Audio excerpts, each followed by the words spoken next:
Hai semuanya.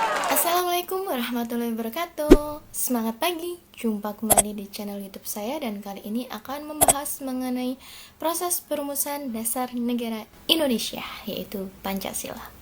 Nah, pada video kali ini akan membahas mengenai tokoh-tokoh yang mengusulkan rumusan dasar negara kita dan rumusan usulannya itu seperti apa saja. Dan yang pastinya akan dibahas mengenai cara untuk lebih mudah menghafalkan masing-masing rumusan dasar negara yang diusulkan per tokohnya. Nah, yuk ikuti materi berikut ini. Sebagaimana kita ketahui bersama bahwasannya proses perumusan Pancasila sebagai dasar negara dimulai dari sidang BPUPKI, yakni sidang BPUPKI yang pertama.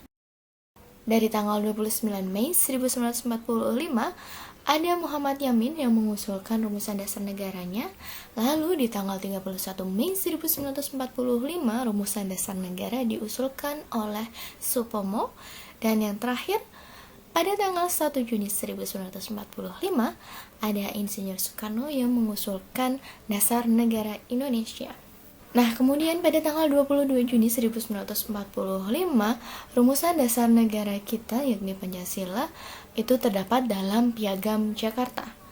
Namun, pada Piagam Jakarta tersebut mengalami sedikit perubahan, yakni pada sila pertama, yang mana kalau sebelumnya itu kewajiban menjalankan syariat Islam bagi pemeluknya, sekarang berganti menjadi ketuhanan yang Maha Esa. Perubahan ini berdasarkan usulan dari beberapa tokoh Indonesia yang memang menginginkan bahwasannya masyarakat Indonesia yang plural itu, yang agamanya banyak, memang harus diakomodir oleh pemerintahan kita. Jadi dari segi teksnya beralih menjadi ketuhanan yang Maha Esa. Karena agama di Indonesia itu banyak ya. Pada intinya kita cuma diwajibkan untuk memeluk satu macam agama saja yang diakui oleh pemerintahan Indonesia. Nah, sehingga rumusan dasar negara yang kita ketahui sekarang ini itu penetapannya pada tanggal 18 Agustus 1945 melalui sidang PPKI. Nah, untuk lebih jelasnya mengenai usulan per tokohnya, yuk kita cek bareng-bareng. Dimulai dari Mr. Muhammad Yamin. Ini mengusulkannya dua macam ya, ada secara lisan dan ada secara tertulis. Kalau secara tertulis ini mungkin tidak jauh berbeda dengan Pancasila yang kita kenal sekarang. Namun yang secara lisan yang dikemukakan pada tanggal 29 Mei, ini kalimat awalnya diawali dengan kata peri. Untuk lebih memudahkan menghafalkan materinya, mungkin bisa langsung dibuat singkatan ya. Jembatan keledainya, Bang Mantu Rakyat Sera, peri kebangsaan, peri kemanusiaan, peri ketuhanan, peri kerakyatan dan kesejahteraan rakyat. Si abang punya mantu rakyat biasa yang namanya Sera. Ini yang secara lisannya. Tapi kalau secara tertulis ini yang kurang lebih sama seperti Pancasila. Ya, 29 Mei, Mr. Muhammad Yamin.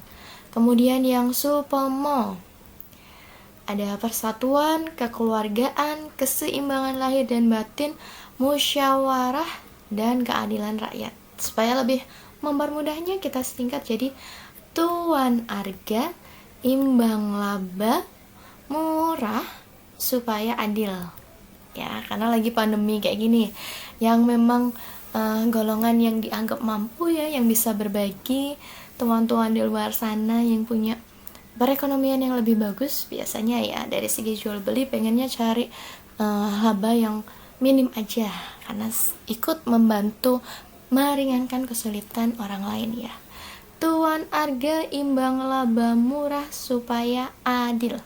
Lalu Insinyur Soekarno, kebangsaan Indonesia, internasionalisme atau pri kemanusiaan, mufakat atau demokrasi, kesejahteraan sosial, dan ketuhanan yang berkebudayaan.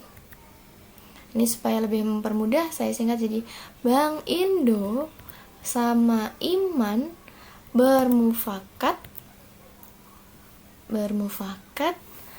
untuk cari terasi yang jatuh ke kebun. Abis belanja terasi, ternyata terasinya jatuh ke kebun. Jadi kita balik lagi ya. Bang Indo dan Iman bermufakat untuk cari terasi yang jatuh ke kebun. Nah, itu tadi 3 usulan berdasarkan tokoh-tokoh kita. Dan untuk lebih mempermudah menghafalkan usulannya sesuai dengan timelinenya ini ya, mungkin bisa dibuat jembatan keledainya tadi, dimulai dari Muhammad Yamin, Supomo, dan Soekarno. Kalau saya pribadi, saya buat ya Sukar ya. Ya Sukar, ternyata sukar banget soalnya. ya. Jadi Mr. Muhammad Yamin ya, Su-nya Supomo, Kar-nya Pak Karno. Ya Sukar. Kalau mau yes silahkan. Yang penting nggak ketukar antara yang S-nya Supomo sama Soekarno. Jadi kalau pengen lebih gampangnya langsung aja ya Sukar. Muhammad Yamin, Mr. Supomo, dan Insinyur Soekarno. Nah, itu tadi tips dari saya untuk lebih mempermudah menghafalkan materi proses perumusan Pancasila sebagai dasar negara. Kalau ada ide-ide lainnya, silahkan kalian bisa tuliskan di kolom komentar. Kurang lebihnya saya mohon maaf. Sampai jumpa pada materi berikutnya. Wassalamualaikum warahmatullahi wabarakatuh.